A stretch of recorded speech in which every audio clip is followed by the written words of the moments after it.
Hello and welcome to this very special episode of Akrinos Access. I'm your host, Eric Matei, joined by Dr. Brianna Rhue, the co-founder of Dr. Contact Lens, contact lens extraordinaire. I mean, Dr. Rhue, you are everywhere these days. Welcome to this episode of Akrinos Access.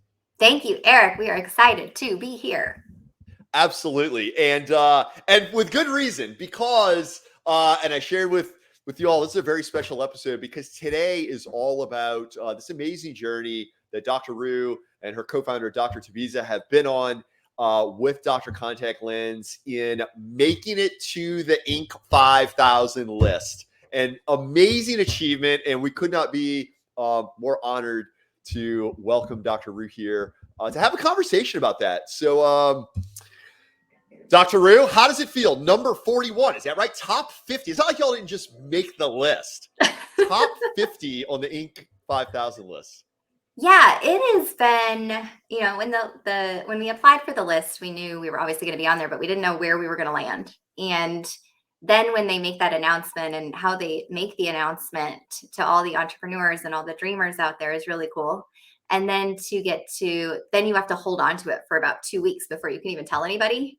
And that helps you kind of, how are you going to get it out there and publicize this? And I think what was really cool is when we did that is really the win, not for Dr. Contact Lens, but for the practices that we're helping, the patients that we're helping, the industry that we're helping.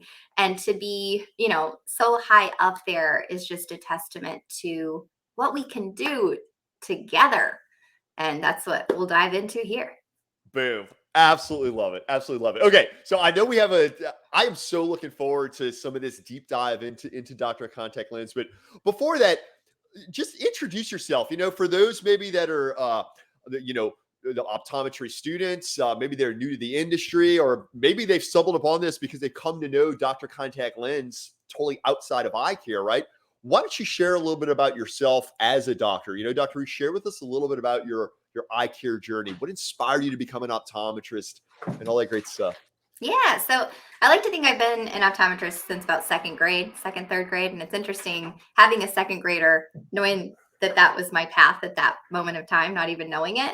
I'm like, what is Dalton going to be here? Like, I knew pretty early on that healthcare was going to be part of my journey here. And then just having great mentors throughout my entire life on working my way up from front desk to technician to scribe to optometry school, and then those little paths into residency and introductions. And like Eric, you and I, like, what's your butterfly effect, right? Like, we've both had that effect. And I think what's cool is just really sharing that the sky's the limit here.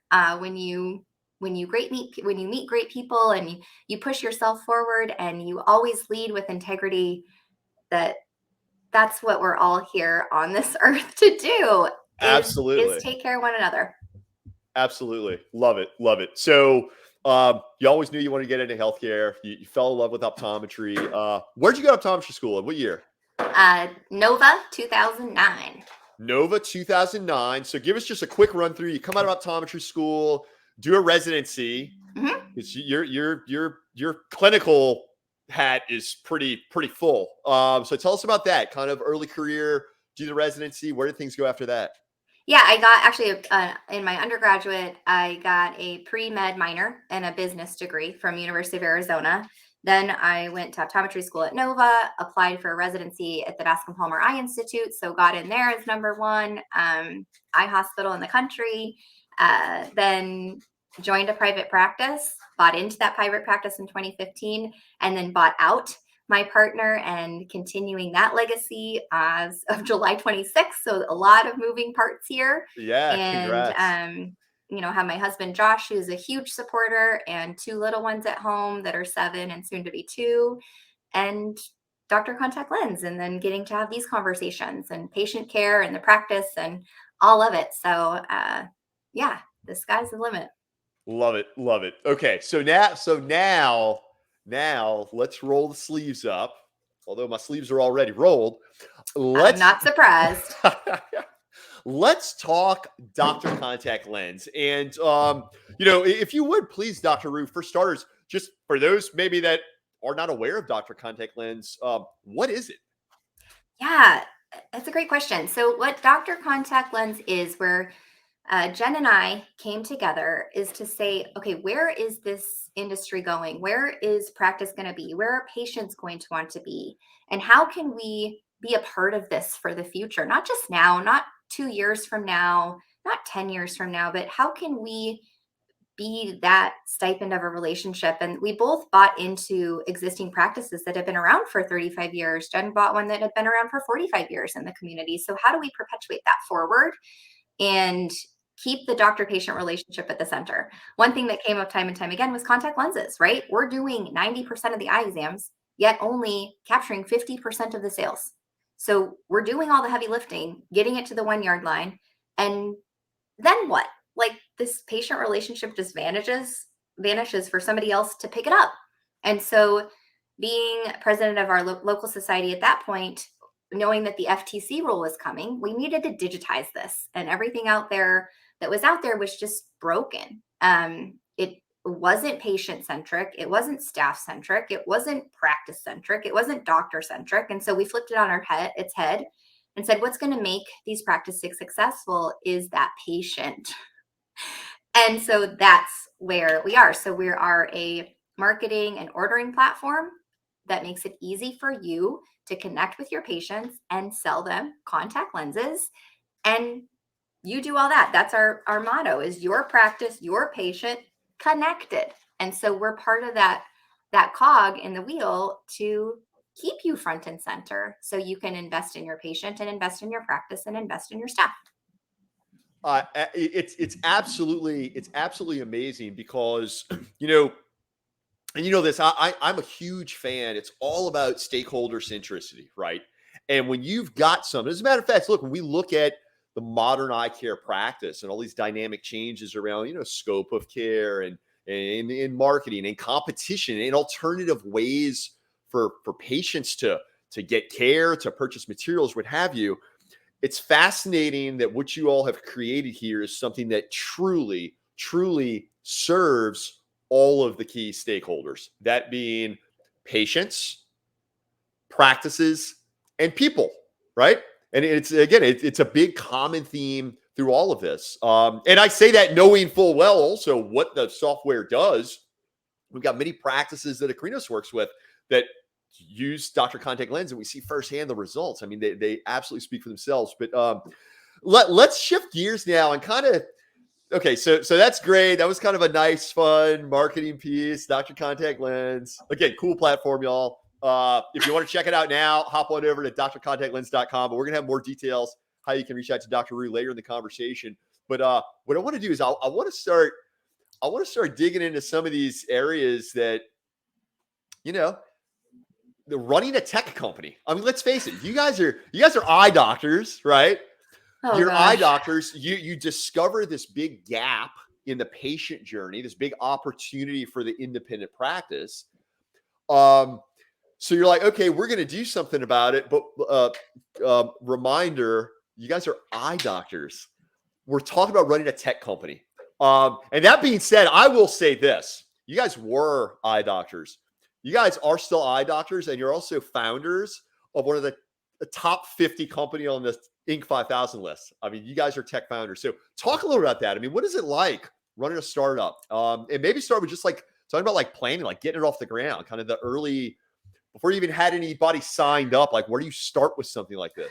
Oh man, like, looking back at this journey, it has been a very, very expensive education. Like, you think optometry school was expensive? Oh my goodness. Yeah, it's just that belief. And timing has been a huge part of this. And Jen and I both not wanting to wait for the universe to catch up with us.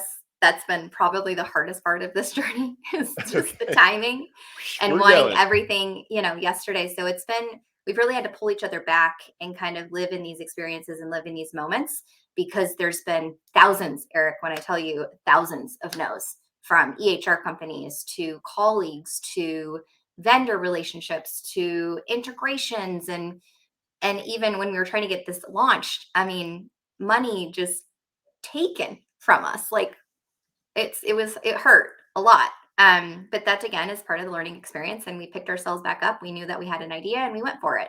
So how we got off the ground, it was actually a patient of mine who found us as a new patient, was that using one of those online websites that we're all very familiar with. And he was going to take his contact lens prescription. And I just, talked to people and said, well, what do you do? He goes, oh, well, I'm a developer. And I was like, perfect. Well, we have this. It's almost done. Take this over. And he got in and he's like, well, this doesn't work. So we need to start all over. And so a year and a half later, we finally had a working platform and condition, and then decided to share it with our colleagues. And we had our booth, we got it all there. Here we are on the sales side of things now, trying to sell this, and we thought it was going to be super easy. Well, it's not, guys. We are a tough bunch of people. I have been hung up. Like, there was one practice I was doing some reach out to, and the staff member hung up on me 6 times. And Jen is like, Brianna, number one, why did you call back 6 times? And I'm like, because that's just me. Like, my personality. I'm not going to give up here. And why are you hanging up? Like, I don't use the doctor hat when I'm calling. But in that case, I was like, you don't know who's on the other end of the call, right? Sure. And what your staff is saying no to. I mean, I've got 7 gatekeepers. I get it. But they all know that they're part of this and they need to bring me ideas.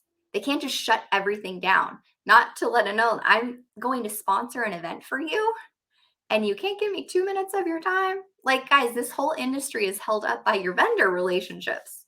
So that was interesting on becoming the vendor side and wearing the doctor hat and Sure. what we're all saying no to. And so I want to, what can you say yes to, or actually understand what you're saying no to? And it's happened time and time again where we're not investing in the right things, or we're not looking out to 5-10 years. And yeah, the pandemic made us kind of go into this shell and not be able to look futuristically. Guys, we can now start to look futuristically again, and what that looks like. So that's been the motivation there of getting it off the ground, and really kind of that launch pad Yeah. to have it. Yeah. And I still remember our first customer. Jen signed him up, and she's like, here we go. And now we are, selling a lot of contacts through offices and connecting that back. And that's why we made this list. And It's we could have been amazing. number one had we gotten a couple more yeses along the way.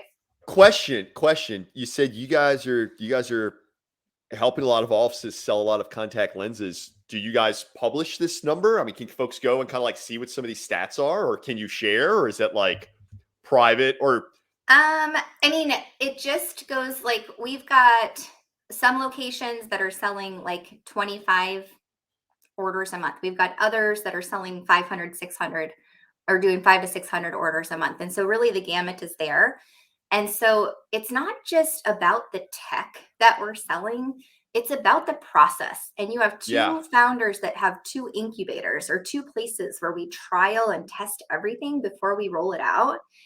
And that's what we bring. You can, again, there's free platforms out there. You got to pay for tech, you guys. This is not,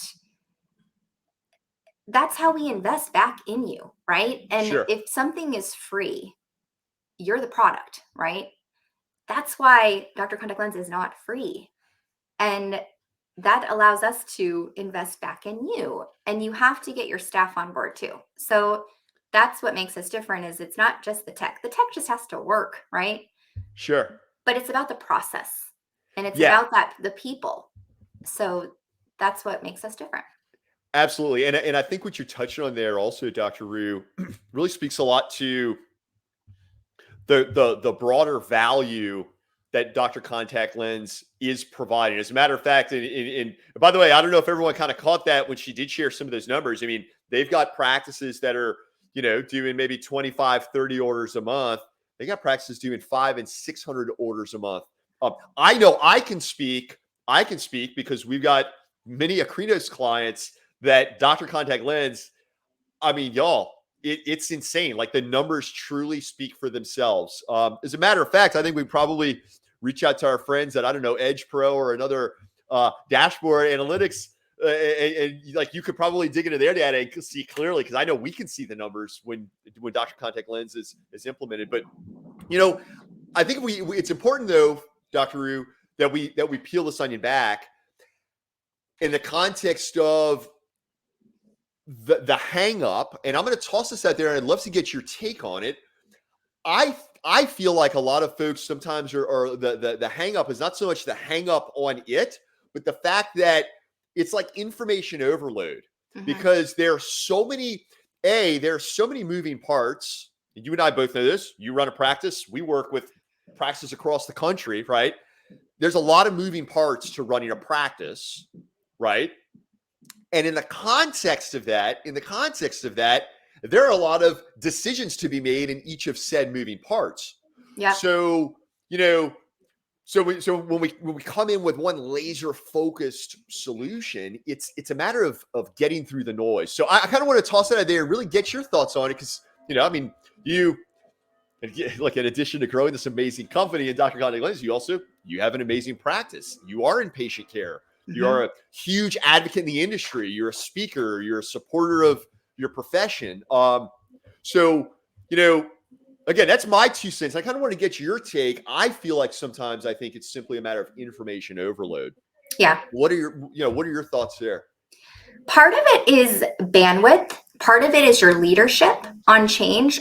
I always interview my staff and that feedback loop. And I've recently hired or onboarded an amazing executive assistant who is making me work harder than ever. But she was at my practice for a while. She went on to grow her side and came back to work with me. And so I think our hang up is the leadership side. And there's a book that I've recommended recently to a bunch of people called Buy Back Your Time. And oh my gosh, this guy, Dan Martell, will call you out on your bull crap all day long. And a lot of it's a hang up with us and where you envision things. And we get so stuck in this day to day of a practice ownership between seeing 18 to 25 to 30 patients a day. Your fire extinguisher is down. This staff member's out. This is over here. Like, I get that. But it's about focus, and it's about getting things off of your plate that are not making you money or benefiting you or filling up your cup. Because if your cup's not full, your practices and your team members can't be full either, because it goes off of your energy. It's critical. And so I always drive change within my practice, and my staff and my team members, they realize that when they're coming on board. Like, we don't sit still. There's always a way to improve. There's always something new to do. And it just comes with that checks and balances of how you do it. And I see time and time again now, we've got a couple thousand doctors using Dr. Contact Lens, is the ones that really are successful, they lead with that and say, guys, we're going to be here for our patients this way. And if you don't like it, then this probably isn't the practice for you. And that's okay. You're going to find somebody else that has that mentality.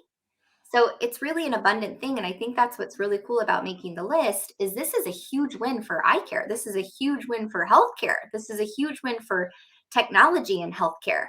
And when we keep cutting out this doctor-patient relationship that everybody wants to do, right? Eric, I don't know about you, but I don't want a robot taking care of me, right? But we need to be doing better things with our limited human resources, not wasting 10 minutes on every order, not tying up the phone for 8 minutes to place a contact lens order. You just lost potentially 2 new patients to your practice to save what? $5 on a box to order it this way and have the patient come back in. You're saving a patient 30 minutes of time to ship it to their house, right? And even in creating it is little visuals too on understanding what you're leaving out there and making it visual for your staff, right? When you print a paper copy of a prescription, you are going to your printer and putting $100 bill on your printer and hitting copy 3 times. 3 times. You just handed $300 to a patient and you gave them homework. Nobody wants homework. I have enough of that, right? Now what? Where's that patient going to go? They're not going to remember your website. And so that's what's really cool about the information that we have in our practices, those relationships that we've curated. And it's okay for you to connect that all back. Yeah. So that's the innovation, that's the creation, that's the abundance Yeah. of our And practices. and you know, a theme that I picked up out of that, and I know it's something you've commented on before. I think we've had conversations about it.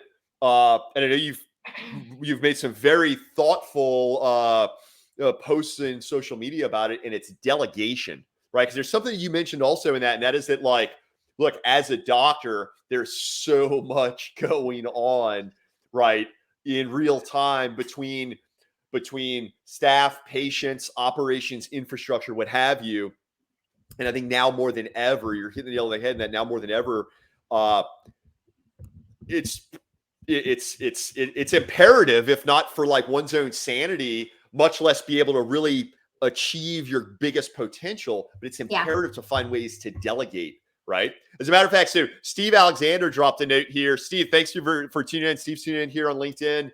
He says, he said he listened to a podcast recently and someone said, you don't buy tech, you hire tech. I think that, Steve, dude, you nailed it on that, because I think it speaks to, again, this whole theme. There's a lot going on. In order for the doctor to be operating at their highest level, where they bring the most value, we need to find ways to delegate. And So delegate that to absolutely. tech. Delegate, not another another human. We need our team members adding value. They want to add value to the Love it. practice, Yes. right? They don't need to be sitting there and going to 6 different platforms and ordering this way and checking on this order. And what's interesting too is when we look at the orders, right? 35% of our orders come in between 6 p.m. and 9 a.m., which means you're making money while you sleep and taking care of patients' vision while you sleep, right? And another huge chunk of orders, another 30%, comes in between the hours of 11 a.m. and 1 p.m. When you are closed for lunch, you are down staff, you're doing a staff training. That's when patients are calling you, right? And the other thing that I've heard the other day is we miss about 30% of our phone calls. 30%. Can you imagine in just picking up one more of those a day? It's not about seeing more patients, right? Because I talked to some colleagues here and they're like, Brianna, if I onboard you, I'm going to be like working really hard here, right? And they're scared of that. It's really interesting on the blocks that we have mentally, because again, in this book that I shared, as a business owner, you'll get to 3 phases of your business. You either want to sell it, which we are seeing happen. You will start to sabotage it, which means you can't add another patient on the schedule or do something else to onboard Doctor Contact Lens or Optify or whatever else that we work with.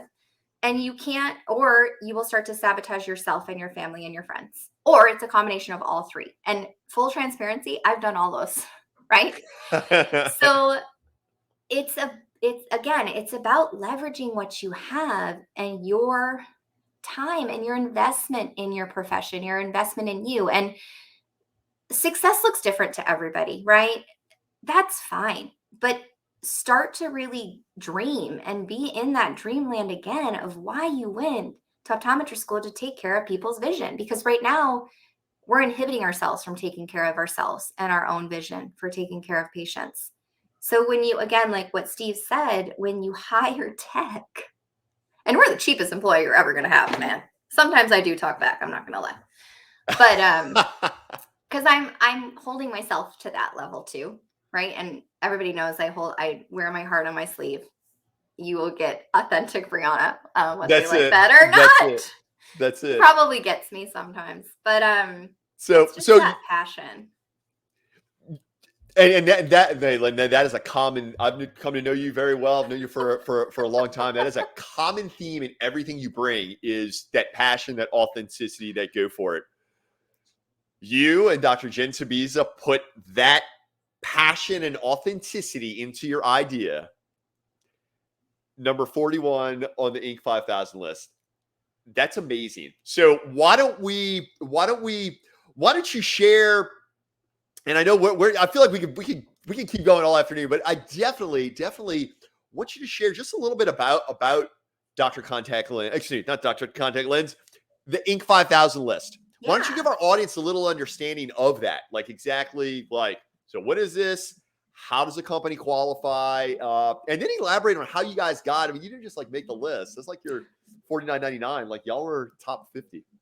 Yeah, there's an application process. You have to be doing, they look at a 3-year time span, because most startup companies, or companies in general, don't make it to the 3-year mark, let alone grow to a level of this nature. And so you have to submit tax returns. You have to be doing a certain amount of revenue. Revenue is a lot different than profits. We all know that in 2019. And then they look at your 2022 number, and then they look at that percentage of growth.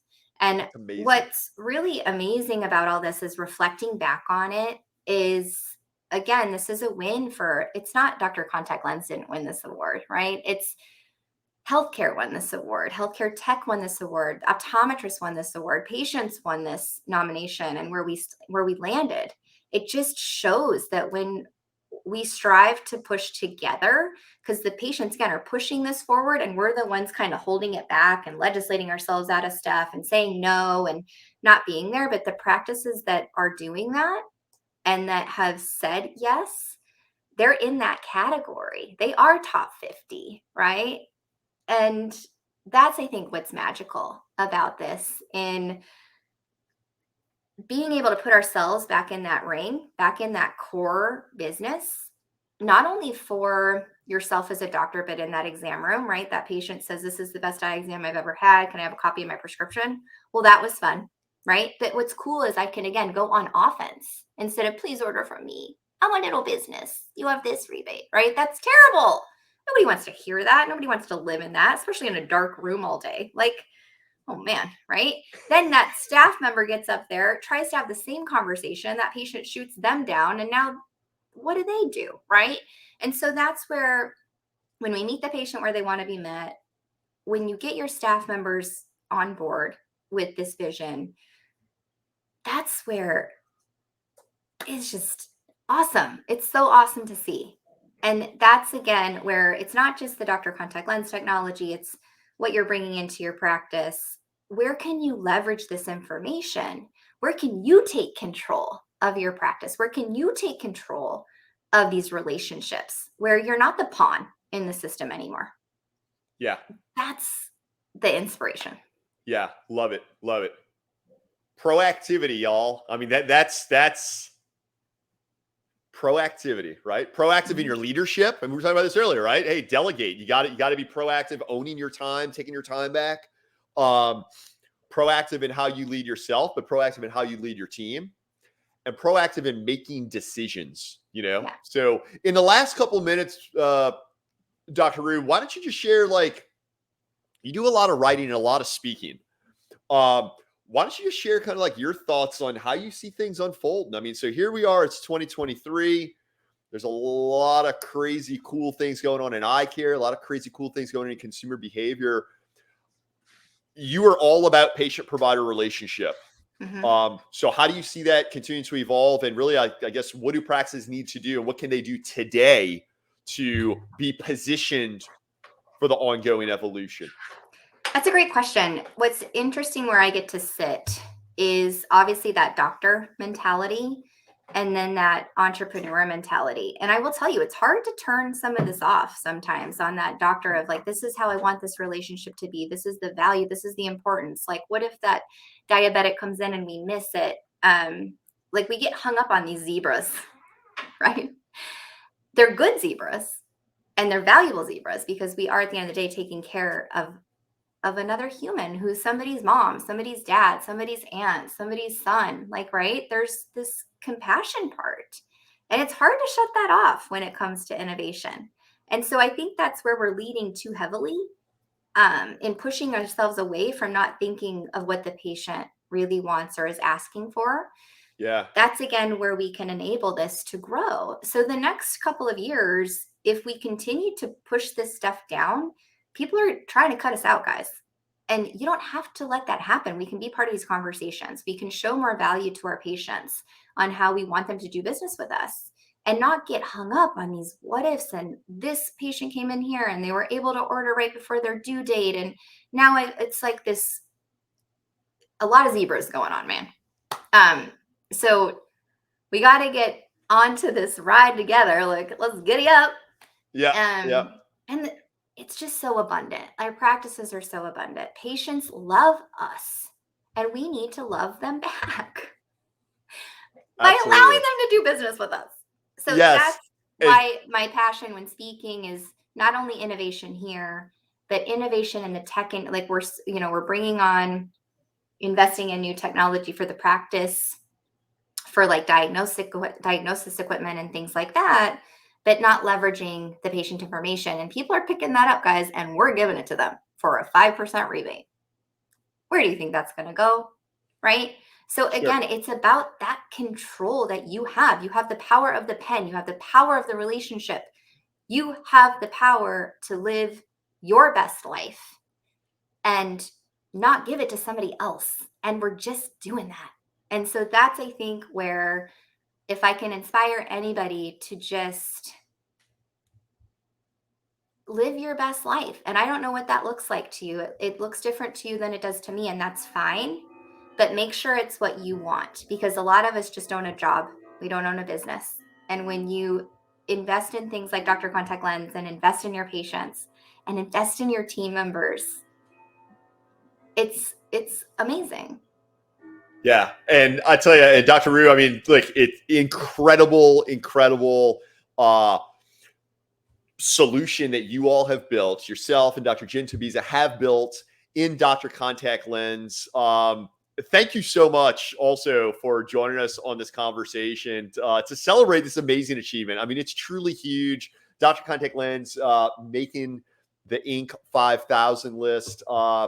Dr. Rhue, before we go, if folks would like to, and by the way, viewers out there, you got to check out Dr. Contact Lens. I mean, it is absolutely amazing. You got to catch a demo, see how it can help your practice. Again, we've got full disclosure, Akrinos, we love it. We recommend it all the time. It's a great platform. So how can folks get in touch with you and book a demo? Yeah, right there, drcontactlens.com. You can see our schedule, see what works for you. Come bring your staff, go back and look how they're managing this process. Maybe pick up a phone call and place an order the way that they're doing it right now, and just see what you're making other people do and other patients too. And just look at this from a new lens. No pun intended.